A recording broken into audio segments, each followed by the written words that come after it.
ओम नमो भगवते वासुदेवाय नमः। आप सभी को मार्गशीर्ष पूर्णिमा व्रत की हार्दिक शुभकामनाएं। आज की इस वीडियो में आप सभी सुनेंगे मार्गशीर्ष पूर्णिमा की व्रत कथा। मार्गशीर्ष पूर्णिमा के दिन भगवान विष्णु की पूजा अर्चना, उनके निमित्त व्रत, आराधना और धार्मिक अनुष्ठान आदि करने से सभी प्रकार के पाप, दोष और कष्ट समाप्त हो जाते हैं और मोक्ष की प्राप्ति होती है।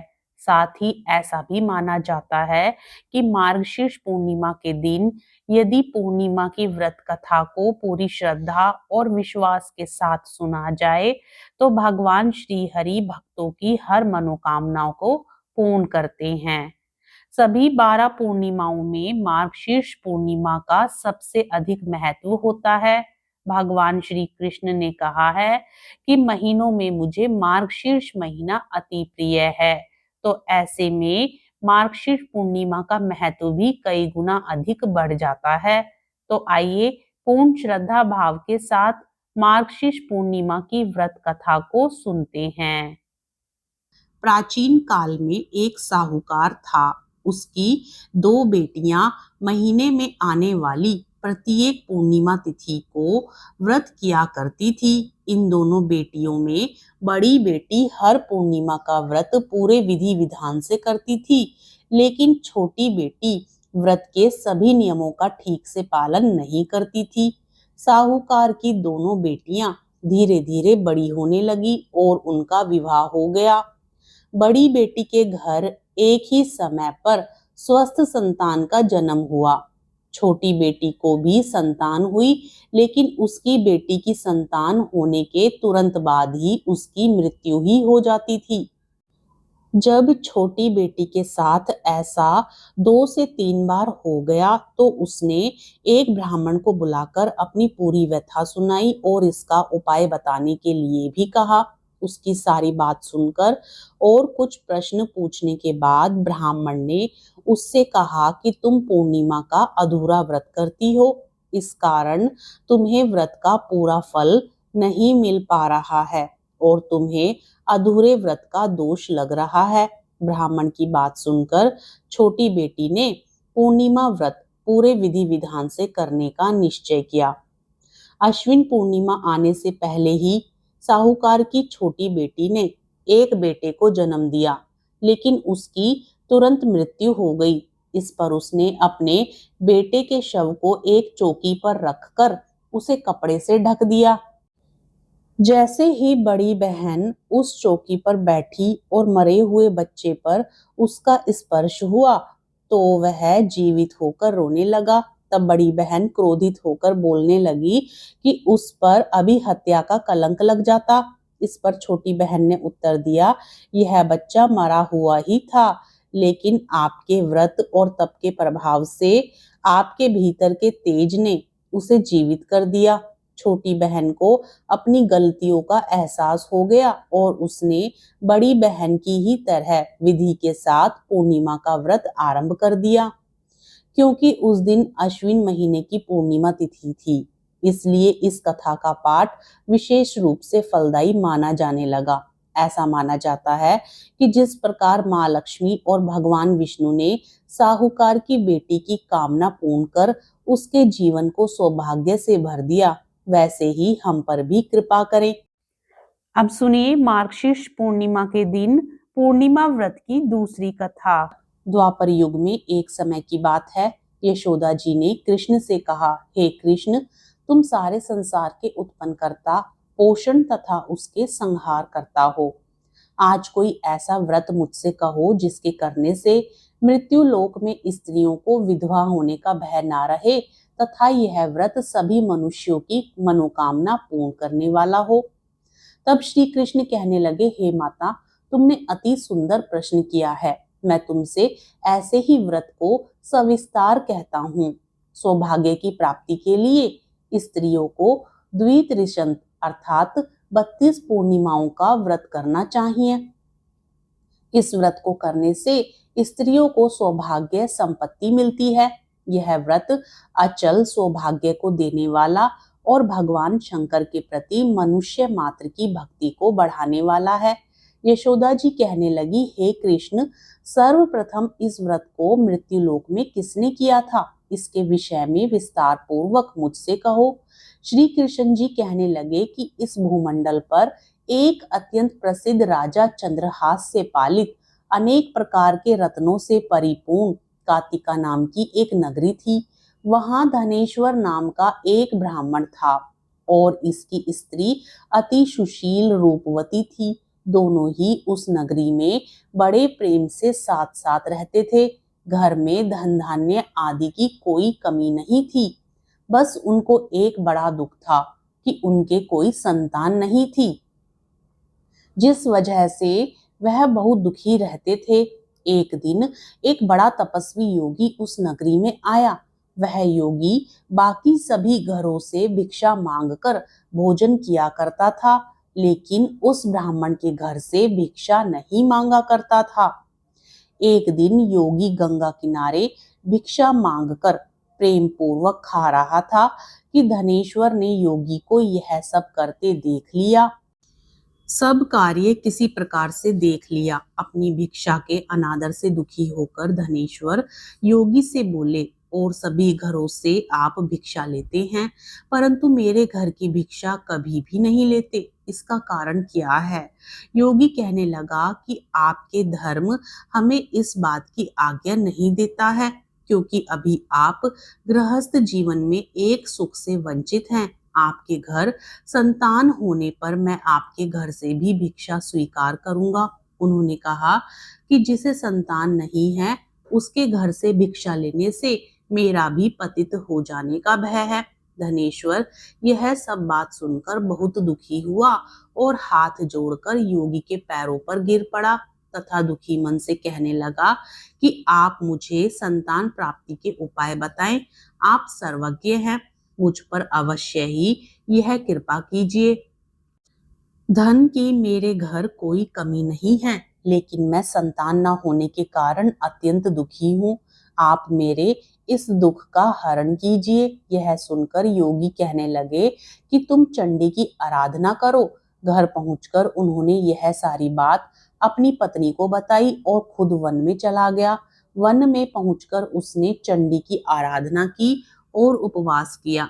चंडी ने 16 दिन उसको सपने में दर्शन दिए और कहा कि हे धनेश्वर, जा तेरे पुत्र होगा, लेकिन उसकी आयु सिर्फ 16 वर्ष की होगी। 16 वर्ष की आयु में ही उसकी मृत्यु हो जाएगी। अगर तुम दोनों स्त्री और पुरुष 32 पूर्णिमाओं का व्रत करोगे तो यह दीर्घायु हो जाएगा। जितनी तुम्हारी सामर्थ्यता हो उतने आचे के दिए जलाकर शिव जी का पूजन करना, लेकिन पूर्णमासी 32 ही होनी चाहिए। सुबह होते ही तुम्हें इस स्थान के पास एक आम का पेड़ दिखाई देगा। उस पर चढ़कर एक फल तोड़कर अपने घर चले जाना। अपनी स्त्री को इस बारे में बताना। सुबह स्नान होने के बाद वह स्वच्छ होकर शंकर जी का ध्यान करके उस फल को खा ले। तब शंकर भगवान की कृपा से उसको गर्भ हो जाएगा। जब ब्राह्मण सुबह उठा तो उसे उस स्थान पर आम का पेड़ दिखाई दिया और वह उससे फल तोड़ने के लिए चढ़ा, लेकिन वह पेड़ पर चढ़ नहीं पा रहा था। यह देखकर उसे बड़ी चिंता हुई। उसने भगवान गणेश की उपासना की और कहा, हे दयानिधे, अपने भक्तों के विघ्नों का नाश करके उनके मंगल कार्य को करने वाले, दुष्ट का नाश करने वाले, रिद्धि सिद्धि देने वाले, आप मुझे इतना बल दें कि मैं अपनी मनोकामना पूरी कर सकूं। इसके बाद वह पेड़ से फल तोड़कर अपनी पत्नी के पास पहुंचा। उसकी पत्नी ने अपने पति के कहे अनुसार इस फल को खा लिया और वह गर्भवती हो गई। देवी की कृपा से उसे बहुत सुंदर पुत्र पैदा हुआ।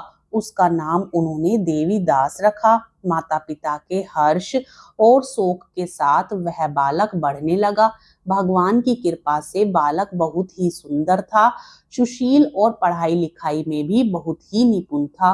दुर्गा जी की कथा अनुसार उसकी माता से 32 पूर्णमासी का व्रत रखा। जैसे ही 16वां वर्ष लगा, दोनों पति पत्नी बहुत दुखी हुए।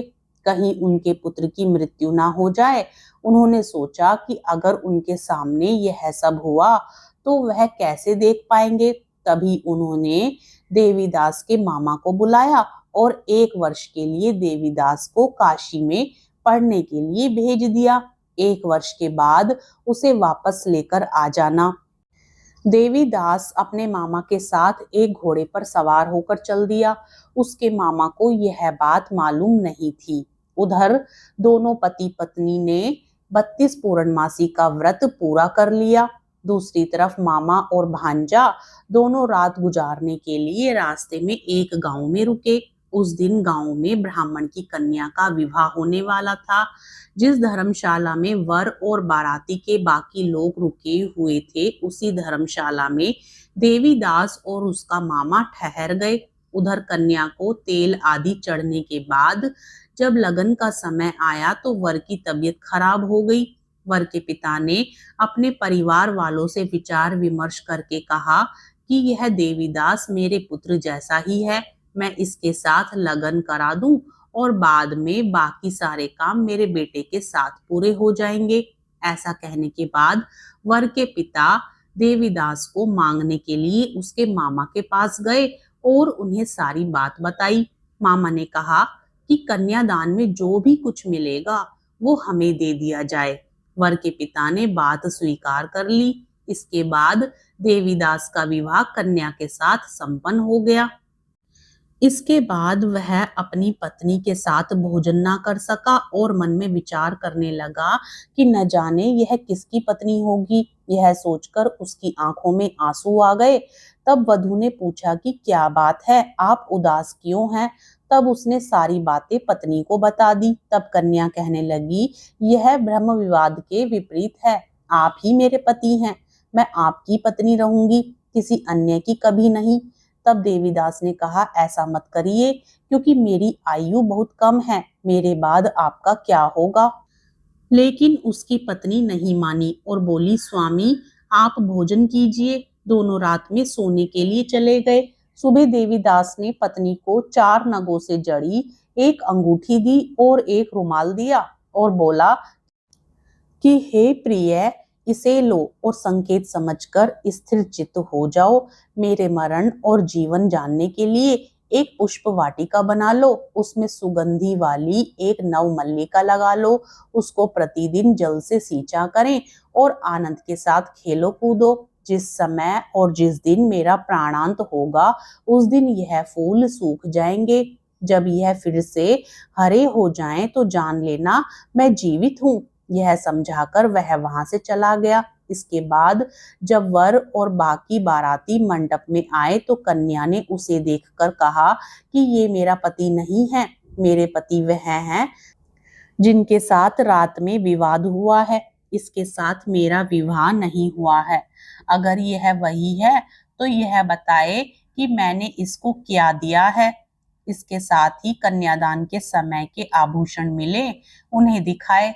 कन्या की ये सारी बातें सुनकर वह कहने लगा कि मैं यह सब नहीं जानता। इसके बाद सारी बारात भी अपमानित होकर लौट गई। भगवान श्री कृष्ण बोले, हे माता, इस प्रकार देवीदास काशी चला गया।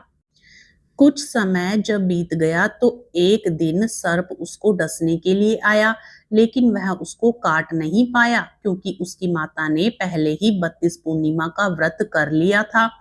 इसके बाद खुद काल वहां पहुंचा भगवान की कृपा से। तभी वहां माता पार्वती और भगवान गणेश आ गए। देवीदास को मूर्छित दशा में देखकर माता पार्वती ने भगवान शिव से प्रार्थना की कि महाराज, इस बालक की माता ने पहले ही 32 पूर्णिमा के व्रत कर लिए हैं, आप इसको प्राण दें। भगवान शिव ने माता पार्वती के कहने पर उसे प्राण दान दे दिया। उधर उसकी पत्नी और उसके काल की प्रतीक्षा कर रही थी। उसकी पत्नी ने जाकर देखा कि पुष्प और पत्र दोनों ही नहीं है, तो उसको बहुत आश्चर्य हुआ। और जब उसने देखा कि पुष्प वाटिका फिर से हरी हो गई है तो वह समझ गई कि उसका पति जिंदा हो गया है। इसके बाद वह बहुत ही प्रसन्न होकर अपने पिता से कहने लगी कि मेरे पति जीवित हैं, उनको ढूंढिए। जब 16वां वर्ष व्यतीत हो गया तो देवीदास भी अपने मामा के साथ काशी चल दिया। इधर उसकी पत्नी के परिवार वाले उन्हें ढूंढने के लिए जा ही रहे थे कि उन्होंने देखा कि देवीदास और उसका मामा उधर ही आ रहे थे। उसको देखकर उनके ससुर बहुत प्रसन्न हुए और उसे अपने घर ले आए। वहां सारा गांव इकट्ठा हो गया और कन्या ने भी उसे पहचान लिया। देवीदास ने इसके बाद अपनी पत्नी और मामा को लेकर वहां से चल दिया। उसके ससुर ने भी उसे बहुत धन दहेज दिया।